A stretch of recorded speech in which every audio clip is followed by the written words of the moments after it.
이정도 목사의 성경은 살아있다.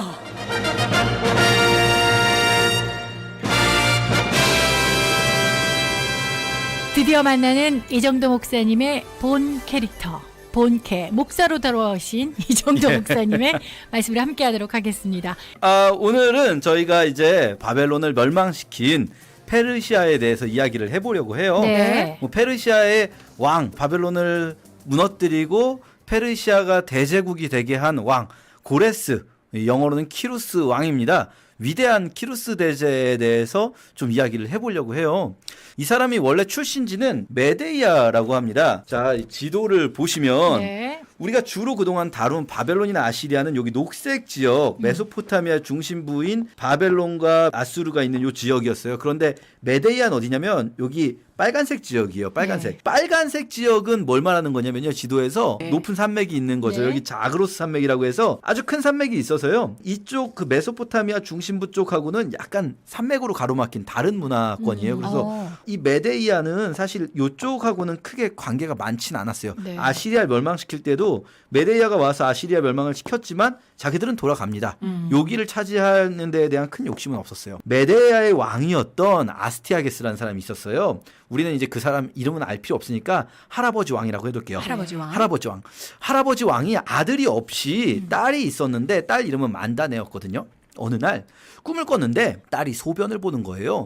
딸이 소변을 보는데 소변이 끝나지 않더니 그 소변으로 인해서 홍수가 난 거예요. 딸이 소변을 보는데 수도 ek바타나가 완전히 홍수에 잠길 정도가 네. 되니까 너무 이상한 꿈이어가지고 이제 꿈 해몽을 시켜봤더니 네. 이 해몽의 내용이 딸이 낳을 아들이 나를 몰아내고 왕이 될 것이다. 요런 이제 해몽을 들은 거예요. 이 사람이 그래가지고 좀 그러니까 딸을 시골로 보내버려요. 그래서 여기 메대의 중심부에서 한창 변방에 안산 지역이었습니다. 안산 네. 당시 발음으로 그래놓고 있는데 딸이 이제 아들을 낳은 거예요. 네. 그러고 나니까 안 되겠다. 저놈을 죽여야겠다. 그래가지고 자기가 총애하는 장군 하르파고스라고 하는데 우린 그냥 장군님이라고 할게요. 네. 장군을 불러가지고 내 손주 죽이고 와라 한 거예요. 근데 이 하르파고스 장군이 일부러 죽이지 않은 건지 이 아이가 안 죽어요. 안 죽고 이 아이를 다른 사람이 시골에서 자기 자식처럼 키우게 됩니다. 그리고 나서 이 아이가 그냥 이렇게 잘 자라다가 수도인 ek바타나로 이사를 해서 갔고 그랬다가 거기 친구들하고 놀다가 어찌어찌 해가지고 할아버지 왕의 눈에 띈 거예요.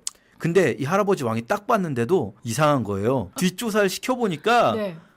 그 죽이라고 명령을 내렸었던 그 녀석이 키우고 있는 거예요. 어머. 그래가지고 하르파고스 장군을 불러요. 네. 하르파고스 장군을 불러가지고 그때 어떻게 됐었냐? 하르파고스 장군이 몰랐다는 식으로 이제 발뺌을 하니까 그래 그럼 밥이나 먹자 하면서 음식을 이제 차려놓고 할아버지 왕이 장군하고 같이 밥을 먹는 거죠. 음식을 딱 열었는데 이거 좀 잔인한데요. 음식을 몰래 왔냐면 이 장군의 아들을 아이고. 죽여가지고 그 아들을 이렇게 삶아서 아이고. 그대로 내놓은 거예요. 네.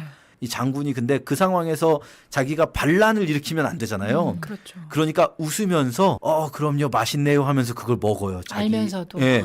그리고 나와서 이제 반란을 꾀하는 거죠. 키루스가 결국은 메대를 무너뜨리고 키루스의 최고의 명장이 됩니다. 하르파고스 장군이. 네. 메대와 페르시아를 연합해서 메대와 바사의 통치자가 된다 이런 이야기가 있어요.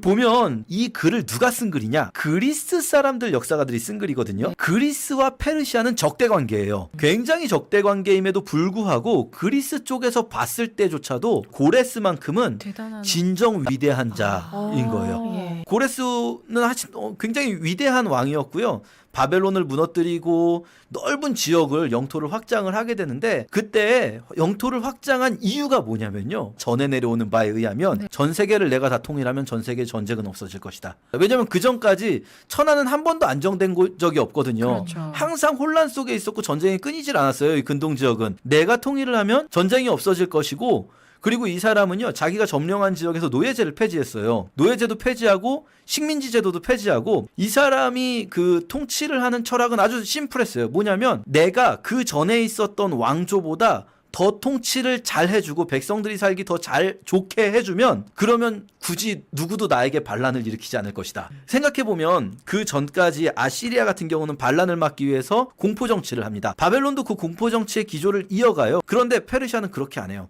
다 돌아가라. 니네 나라 가서 살고 바벨론이 니네 나라에 있었던 물건들을 약탈해 온 게 있다면 그것도 다 돌려주겠다. 오. 그거 가지고 가라. 그냥 가지 말고 그것도 가지고 가라. 우리는 다 같이 그냥 나의 제국 아래서 잘 평화를 살면 누리자. 된다. 잘 살면 된다. 네. 내가 통치를 잘하면 이들이 반란을 일으키지 않을 것이기 때문에 굳이 막 뭐 뭘 뺏어오고 뭘 가지고 오고 이럴 필요가 없는 거예요. 굉장한 인물인 거예요. 네. 위대한 왕입니다. 네. 이 사람 때문에 일어나는 일들이 대표적인 거 몇 가지가 있는데요. 우선 첫 번째가 이스라엘 백성들이 바벨론 때에 남유다가 멸망하고 나서 예루살렘에 있던 귀족들 이런 사람들이 포로로 끌려왔잖아요. 네네. 이들을 귀환하게 귀환 명령을 내려주는 포로 귀환. 거예요. 아, 이렇게 포로 귀환이 고레스의 칙령에 의한 것이었다. 이거 굉장히 중요하겠고요. 맞아요.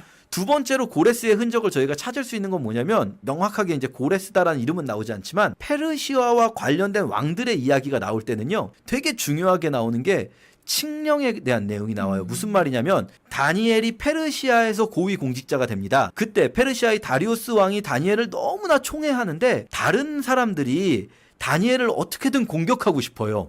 흠잡을 곳을 찾지 못했을 때 어떻게 하냐면 왕에게 왕이 변치 못할 칙령을 내리소서 하면서 맞아. 예. 누구도 왕 외의 다른 신을 음. 절하지 못하게 해라. 라고 말을 하죠. 근데 이제 그러고 나서 다니엘이 절했고 그게 밝혀져서 왕이 다니엘을 너무 살리고 싶은 거예요. 근데 이때 뭐라고 나오냐면 신하들이 왕한테 이런 식으로 말해요. 왕 아시지 않습니까? 한번 발표된 칙령은 왕이라고 해도 누구도 바꿀 수 없습니다. 이렇게 말해요.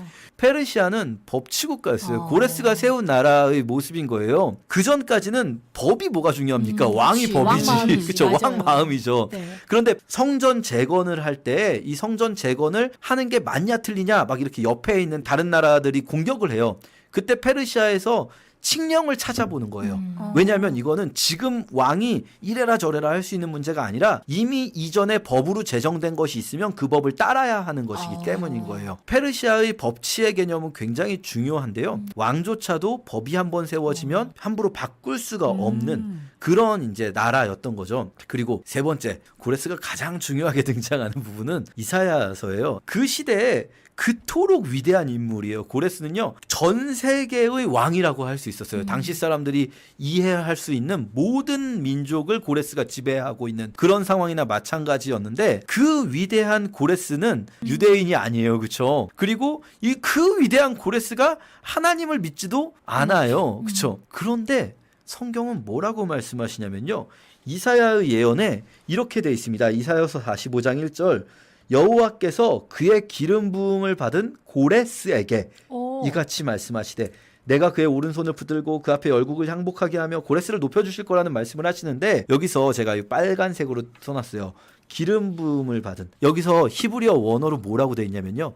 메시아라고 돼 있어요. 메시아 후 고레스. 이 사람이요. 메시아라는 거예요. 놀라운 사실은 이 사람은 하나님을 믿지도 않는 이방인인데 그렇죠. 하나님은 이 사람을 하나님이 세운 메시아다라고 말씀하고 계신다는 거예요. 저희가 여기서 한 두 가지 정도 좀 측면을 생각해 볼 게 있는데요. 첫 번째는 이스라엘 백성들이 가지고 있는 그런 고정관념을 완전히 깨부숴 버리는 거예요. 하나님이 사용하시는 하나님의 기름 부음 받은 자는 당연히 이스라엘 유대인이어야 되거든요. 네. 그리고 당연히 하나님을 믿는 사람이어야지 하나님의 그렇죠. 기름 부음 받은 사람이라고 할 수 있겠죠. 그렇죠. 그러나 하나님은요, 온 열방의 왕이시잖아요. 아멘. 하나님은 이스라엘만의 주권자가 아니라 온 세상의 주권자이신 거예요. 네. 그렇기 때문에 하나님의 일을 틀 안에 가두려고는 해서는 안 되는데 사실은 이사야 시대에도 사람들은 그 민족적인 틀 안에 가둬놓고 있었던 거예요. 하나님은요, 기독교인만의 하나님이 아니라 온 세상의 하나님이시잖아요. 하나님이요, 때때로는요, 전혀 하나님을 모르는 사람들도 하나님이 쓰실 수 있다는 거예요. 이 고레스처럼. 두 번째는 온 세상이 인정하는 역대 최고의 성군이잖아요. 근데 그 사람까지도 알고 보면 하나님이 세우셨기 때문에 그 자리에 있을 수 있다라고 믿을 때 그걸 받아들인 믿음을 가진 사람은 믿음이 한 단계 더 도약하게 되는 거예요. 온 세상의 진정한 주권자가 하나님이심을 저 사람이 비록 하나님을 알지도 못하는 사람일지라도 저 사람이 저렇게 크게 쓰임받을 수 있는 것은 하나님께서 그를 손에 들고 사용하시기 때문이라는 세상을 바라보는 관점을 네. 가질 수 있게 되는 거죠. 저희가 이 고레스라는 이 페르시아의 왕을 통해서 좀 그런 부분들을 생각해 볼 수 있지 않을까 예, 생각을 해봅니다. 자, 오늘 페르시아의 고레스 왕에 대한 이야기를 함께 나눠봤는데